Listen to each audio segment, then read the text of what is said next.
nyo na, para hindi napapasok yung sako. Ha? Wala ka susi nito. Yun o. Tayo no. Ito.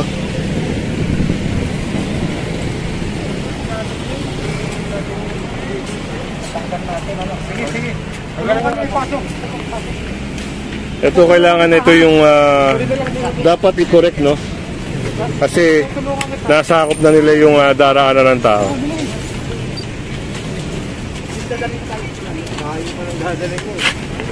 Kasi tayo, hindi pwede sila dyan. Oh, tama sir no? Ayun, si sir na rin na nakapo na. Kaya kung mapapansin nyo, dito maganda-ganda yung daanan ng tao. Pero pagdating dito, yun, parang nagkaroon ng obstruction. Parang hindi napapasok yung sako. Kaya ano lang dito. Pag mga ganito sir, halimbawa talagang nakasagabal sa kanila, pwede bang tigitan yun? Actually, pwede rin. Kaso lang, tulad nga ng declaration ngayon, para pare-parehas daw makaahon, so correct na lang natin. Kung may tama, actually, nakita nyo nga, tinutulungan na namin para i-clear na lang, para walang obstruction sa side ko. Yun, mga kasama. Gawa nga ng merong memo ata na bawal. Pero kailangan i-correct. Hindi naman pwede pabayaan, mga kasama. Kagaya niya, no? Oh, kung halimbawang hindi i-correct, sino magko-correct niya, mga kasama? Kaya ito. Pasok pa to sa port.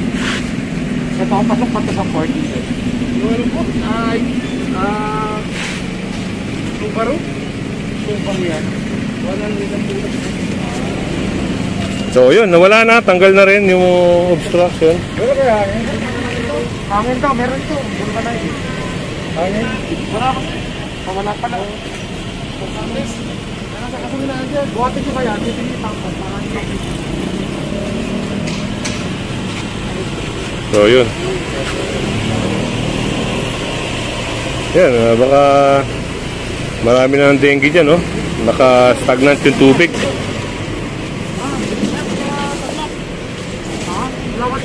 Yan, no? So, ito, masuhin mo to, ha?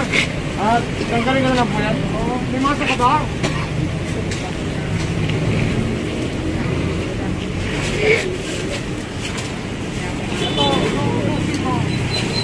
Baka kasi makasugat dito sa naglalagay. Ay, isa pa to. Yung mga wire mesh na yan, no? Pwede nga naman makasugat. Gawa na nga, matutulis yung mga dulo niyan, eh. So, yun. I-correct din, mga kasama. Kailangan mo ba ito? Ha?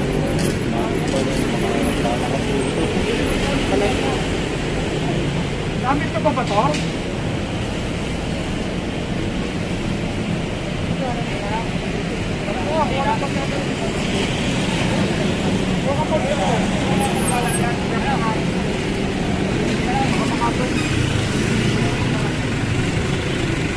May pagkagamitan ka ba ba? Pakalpa ko na kaya? Ha? Ito pala ay tindahan ng mga gulong, no? Bakit nasa harap? Yung magbas? Magbas ba? Susin yan.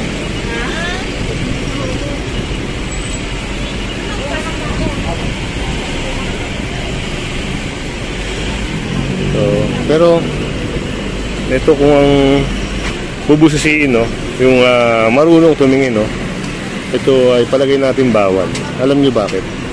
Ito ay pwedeng mag-cause ng sunog, itong sitwasyon na ito. Pero wala tayong karapatan dyan, no? Ay naobserbahan lang natin. Pero kung ito ay tatanong natin sa mga nakakaalam, ganun din ang sasabihin nila.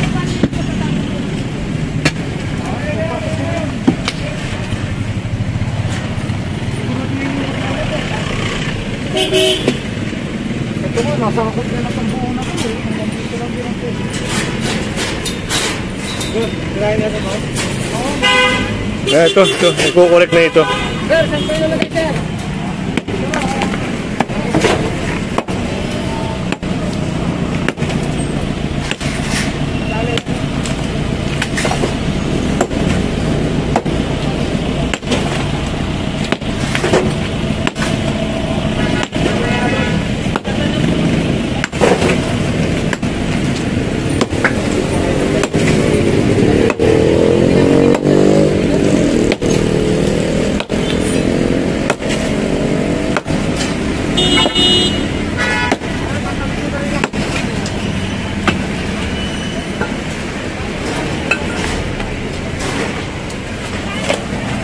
So yun, kailangan kasi ma-open, no, para madaanan ng tao. Dahil kung mapapansin nyo, dito meron lang ang poste, tapos doon meron pang obstruction. Eh dito nadadaan ng tao sa kalsada, kaya ayun.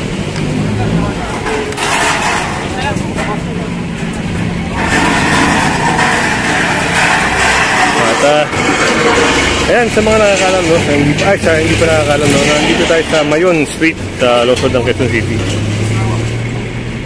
Ayan, medyo maganda na tignan at maayos, no? Pwede lang daanan ng tao. May tatanong tayo kay Sir Richard na sigurado alam niya ito eh. Sir, yung mga ganyan ba? Pinapayagan ng City Hall yan? Actually, ang problema sa City Hall minsan, hindi na nila na iikutan eh. Oo. Mag-a-apply ng permit na, pero ang isang establishment should require tinatawag na setback. Setback. Tulad dito, vulcanizing. Oo. Dapat meron isang area para paparadahan ng mga sasakyan na i-vulcanize na. Mm-hmm. Diba? Tulad yan, tire change supply. Oo. Saan siya magpapalit? Definitely sa Kalsada, kalsada. no? Wala siya. So dapat yan, naapektuhan ng mga license nila. At kailangan i-kinokorrect sila. Pag sa usapin naman sir ng storing ng mga gulong, yan. Kasi ano yan, di ba? Alam natin na... Indoor din niya kasi nagiging na yun eh. Halika bro, halika. Alam mo kasi ngayon, pag ulan, pwede kasi maging itlugan ng lamok yan eh. Dapat yan kasi nasa looban din. Agawan nyo ng paraan. Oo, guys, dapat nga dyan, bago nila ma-renew permit, nakikita ng City Hall yan. Eto, wala siyang setback. Huwag natin i-renew permit. Dapat ganon. Dapat ganon. Para tayo naman, hindi naman tayo tutol sa nag-aanap buhay. Ito lang, dapat alam nila yung restriction. Alam nila yung pag pinasok mo isang bagay. So, yun, narinig nyo, no? Sabi ko sa inyo, mga kasama alam ni Sir Richard yan. Kaya, yung mga gantong usapin, dahil una pa lang makikita kagad niya eh, na may mali. At lalo na pag may complaint, eh yun ang ina-actionan kagad. Maganda ka na sa ilalim, man.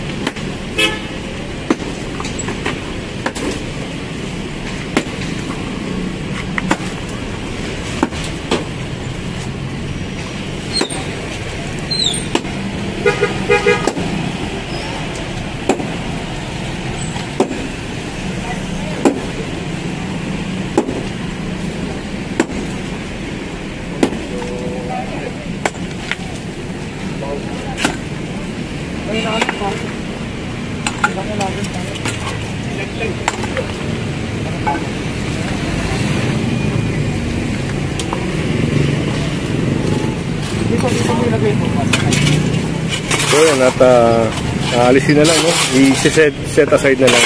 Talagay doon. Tapos, okay na. Eh, kailangan i-maintain nila na accessible yung area na to dahil ito ay para sa taong bayan.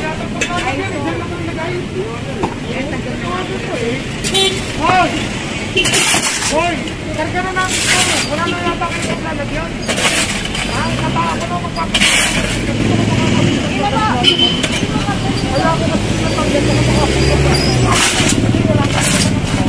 So wala na palang paglalagyan, no? Yun, sasakay na.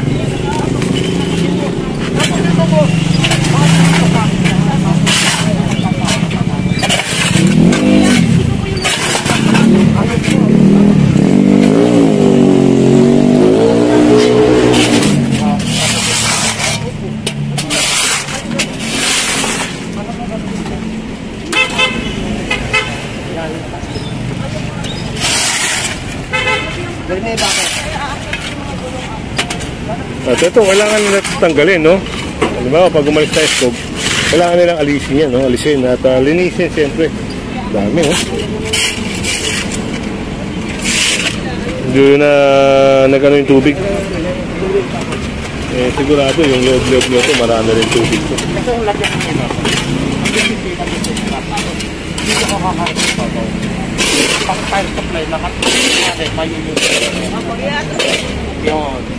Diba? Ito pwede to. Dito ka ngayong gumawa. Yung ibabaw na yan. Ako nakikita ko wala nang construction. Huwag mo lang kakapitan yung mga, huwag mo lang aabutin yung mga kuryente. Tapos yung mga stock. Papaalam ko po ulit. Yun ang ilagay mo. Hindi na ma-apekto ng structure na ako. Baka ang concern yung structure na mga. Ano ka ba? Ito naman, wala naman structure. Babaw lang. Para man-utilize mo.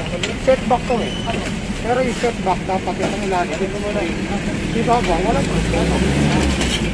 Baka malinis yung Oo, malakaran ng tao. Tapos yung mga working area mo. Hanap buhay mo na yun. yung inupahan namin, ganyan na yun. Meron na yan. Okay, sabi ko lang.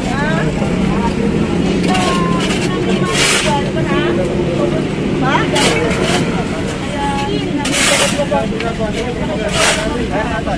Dati naman na yan na yan. Nabayaan na lang natin.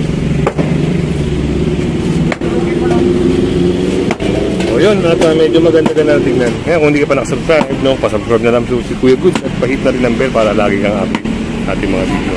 Yan, magandang umaga po at mabuhay na. Hindi kasi ito ang solusyon para doon sa magnanakaw. Kasi ito, lakaran mo ng tao. Actually, ito dapat nalalakaran. Kaya yan ang pedestrian, makita nyo. Dapat ito free. Diba? Ngayon, hindi, ito na nga po, tinatama ko na nga po kayo. Ako, hindi ako tutulong sa barangay. Baka mamaya, mali yung sinasabi sa inyo. Kasi nga, tulad nito, tapatan na tayo. Ito po yung ginasakop ng titulo. Sabihin nyo sa may-ari. Sabihin nyo sa may-ari, ito raw, hindi nyo nasakop ng titulo nyo. Yung pinaglalagyan ng gulong-gulong. Yan lang naman na. May bedridden pa ako naggagamot. Hindi nga po, wala tayo ate. Sandali lang po. Tinatama natin yung Opo, opo, opo. yung mga karamdaman, magnanakaw masyado ng Ano po, kung makipag-usap sa kanila mo. Ano po? Tama Ano naman, po? nakausap ko na si Hindi, nagkukorek kami. Hindi, nag-aayos kami. Hindi kami nagtatalo ni Mami. Hindi kami nagtatalo. Hindi kami nagtatalo. Kinokorek lang natin. Kasi ganito boss, kamamatay lang ng asawa ko. Dati-dati maayos ito. Yung bakal na yun, nilagay namin kasi pag wala kami, nung nabuburol, nananakawan kami. Sabi namin, Yung ipinayo ko sa inyo para mai-correct natin ito. Tinuro ko kay ate magandang gawin para mai-correct natin ito. Matanggal natin ang pagkakas natin. Ang pwede sa matanggal natin. Kaya para ito matanggal. Sabi ko sa inyo, pag-ibigin ko na yan masyadong. oo, ang hirap naman po. Sa Sa may-ari po.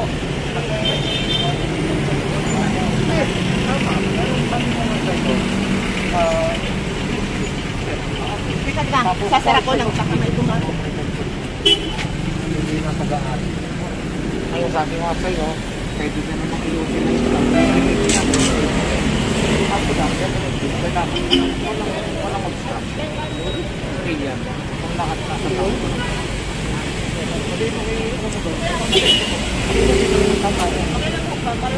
At yun, no? Napaliwanag, no? Paliwanag na maayos. Pasensyahan mo na yung Si nanay, okay na kay nanay. Kukorek lang. Wala tayong ano. Kaya ako na nagsasabi sa inyo, yung guhit na yan, ay kung aaminin nila rito ngayon, mas maganda. Para ma-erect ako kay Secretary Dino. Naaambang kita, pinagamit nila. Hinati nila, oh. Hindi naman nila aaminin. ano, galing sa gilid. Meron kami nilalagay. Yung mga ano, sabi ano ng DILG, kaya dito naman kami nag-base. DILG, bangketa. Pinapi-free nga ng DILG yung bangketa. Ayaw kapagamit sa mga.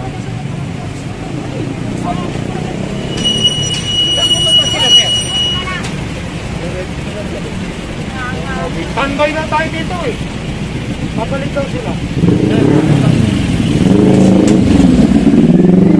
So ayun mga kasama at naayos na yung obstruction dito.